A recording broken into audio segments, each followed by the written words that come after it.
Everyone, good morning and welcome back to my another video. तो friends, कैसे हो आप लोग? आई होप कि आप सब अच्छे हैं, स्वस्थ हैं, मस्त और अपनी स्टडी में व्यस्त हैं। तो फ्रेंड्स, 3 दिन से हमारी वीडियो नहीं जा रही है, उसके पीछे का रीजन भी मैं इस वीडियो में डिस्कस करूंगी। तो शुरुआत करने से पहले मैं यही कहना चाहती हूँ कि इस वीडियो में मेरा कोई भी स्टडी रूटीन देखने को नहीं मिलेगा। इस वीडियो में मैं अपनी पर्सनल लाइफ से जुड़ी कुछ बातें शेयर करूंगी, क्योंकि अभी ये सही समय नहीं है अपने बारे में एक एक चीज डिस्क्लोज करने का। वो भी सही समय आएगा और उस टाइम पे मैं आप लोगों के सामने अपने जीवन के एक एक पल को रखूंगी कि मैंने कैसे जिया है, क्या कुछ फेस किया है और क्या कुछ चल रहा है प्रेजेंट लाइफ में मेरे।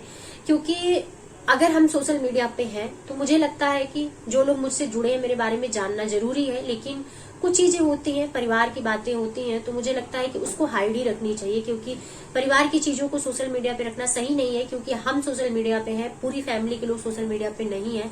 तो वो चीजें यहाँ पे नहीं डिस्कस होनी चाहिए जो परिवार के बीच की बातें, क्योंकि मेरे लिए समाज सेकेंडरी चीज है, मेरे लिए प्रायोरिटी मेरी फैमिली है।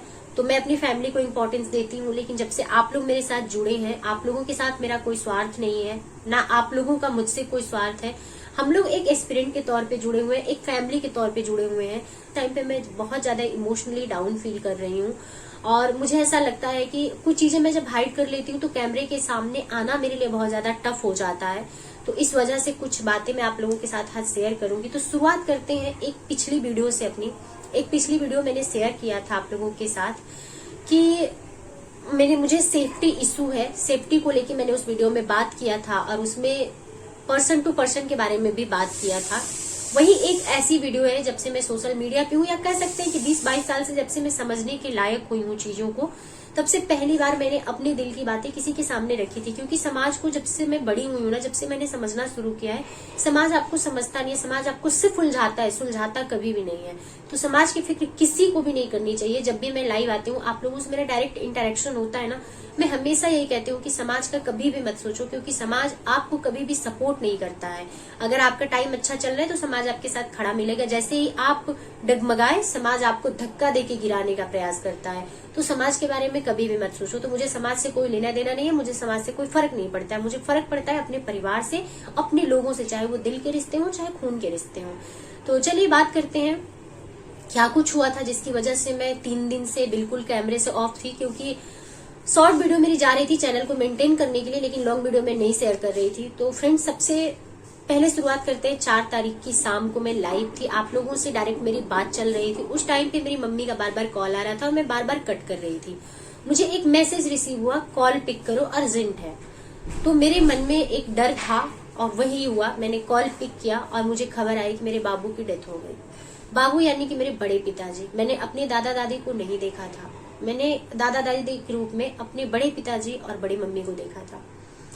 लेकिन कहते हैं ना, वक्त बहुत कुछ बदल देता है, वक्त इंसान के हालात और जज्बात दोनों बदल के रख देता है। वही मेरे साथ भी हुआ।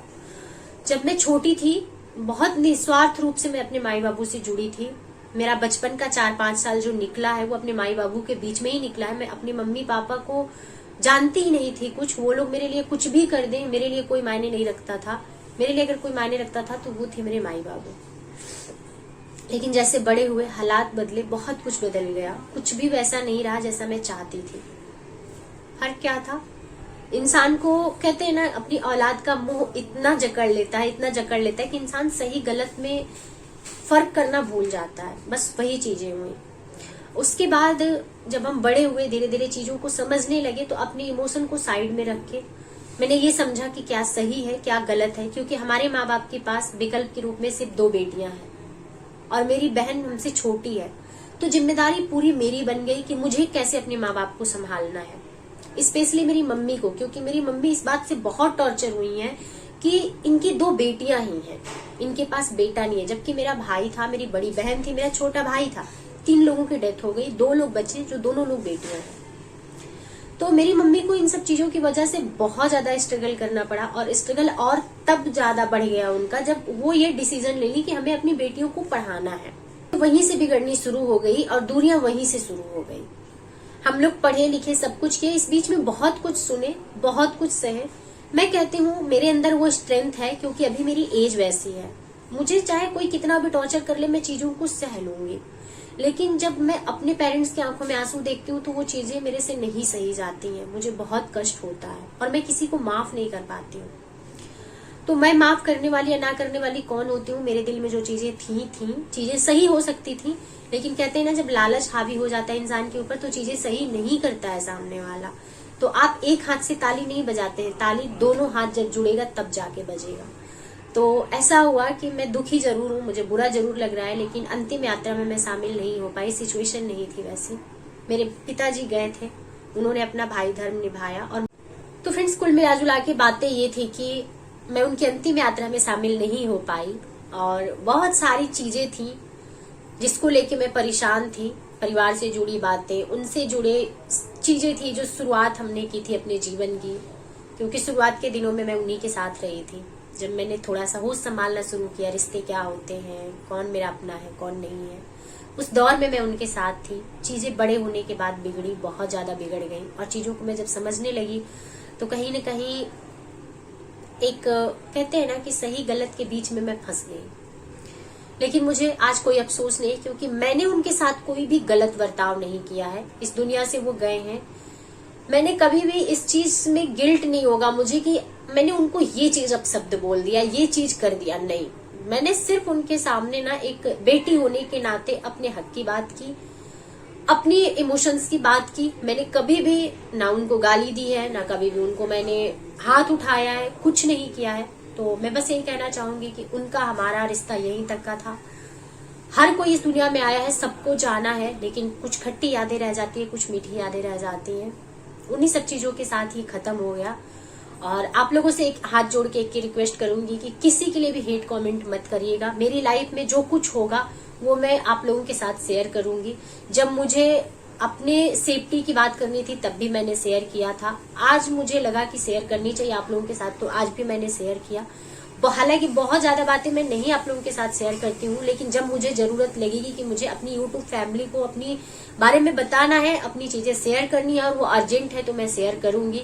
कुछ चीजें जो उस टाइम पे मैं बोल रही थी उस पे आज भी स्टैंड करती हूँ कि हाँ वो चीजें हैं, उसकी वजह से ये सब कुछ चीजें हो रही हैं जो हो रही हैं। नहीं तो हम भी इंसान है, हमारे अंदर भी दिल है, हमें भी चीजों का एहसास होता है, हमें भी तकलीफ होती है। अब कुछ अच्छा होता है तो हमें भी खुशी मिलती है।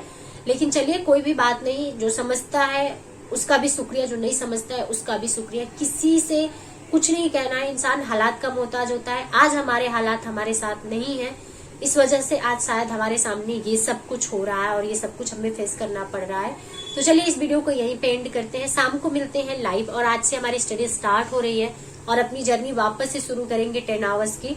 तो चलिए इस जर्नी को कंप्लीट करेंगे अच्छे से। ये सब फेजेस आते रहते हैं, क्योंकि अब हम लोग उस एज में पहुंच चुके हैं जहां अपने करियर को बनाने के साथ साथ कुछ रिस्पॉन्सिबिलिटी भी साथ में आ गई है। और अब सिर्फ अपने इमोशंस पे रोना नहीं आता है, अपने दुखी होते हैं तब भी रोना आता है, अपने खुश होते हैं तब भी खुशी होती है। अब उस फेज में हम लोग पहुंच चुके हैं। तो बस यही एक छोटी सी बात आप लोगों के साथ शेयर करनी थी, और उस चीजों से जुड़े इमोशंस जितना मुझे लगा कि आप लोगों के साथ शेयर करनी चाहिए थी उतना मैंने शेयर किया। तो इस वीडियो को यहीं पे एंड करते हैं। कौन सही कौन गलत किसी को जज करने की जरूरत नहीं है। हम लोग एक एस्पिरेंट हैं और वक्त है, वक्त जज्बात हर कुछ बदल जाएगा एक टाइम के बाद।